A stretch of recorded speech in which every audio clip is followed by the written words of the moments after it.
ఈ ఐఐటీలో జనరల్గా fees structure ఎలా ఉంటుంది సార్? ఫీజ్ అంటే ఇప్పుడు జనరల్ ఒక అఫోర్డబిలిటీ ఎలా ఉంటుంది వీటిలో? ఎంత ఏ స్థాయి వాళ్ళు అయితే ఐఐటీకి అఫోర్డ్ చేయొచ్చు, వాళ్ళ ఫీజ్ స్ట్రక్చర్ ఎలా ఉంటుంది? ఐఐటీస్ కానీ IIITs కానీ నేషనల్ ఇన్స్టిట్యూట్స్ ఏదైనా కూడా. సో ఇవన్నీ గవర్నమెంట్ ఎయిడెడ్ ఇన్స్టిట్యూషన్స్ కాబట్టి ఎవ్రీ స్టూడెంట్ మీద అయ్యే ఎక్స్పెండిచర్ మోస్ట్లీ గవర్నమెంట్ సబ్సిడైజ్ చేస్తూ ఉంటుంది.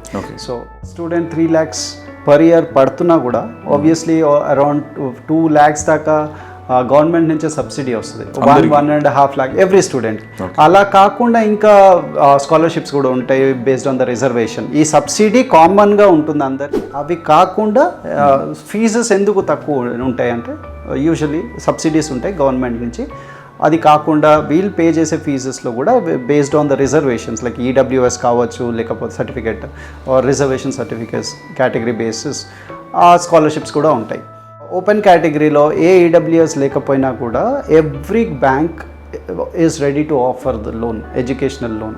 Tier 1 కాలేజెస్ అక్రాస్ ఇండియా వాళ్ళకి ఇమీడియట్గా loan with best interest rate ఇవ్వడానికి రెడీగా ఉన్నాయి కాలేజెస్.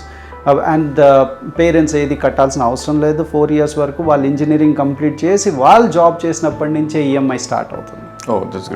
సో డే 1 నుంచి ఈఎంఐస్ కట్టాల్సిన అవసరం లేదు. పేరెంట్స్ మీద ఆ బర్డెన్ కూడా ఉండదు. స్టూడెంట్ డైరెక్ట్గా జాయిన్ అయిపోవచ్చు, లోన్ యూస్ చేసుకొని అతను ఇంజనీరింగ్ కంప్లీట్ చేసుకోవచ్చు ఐఐటీస్లో, NITsలో.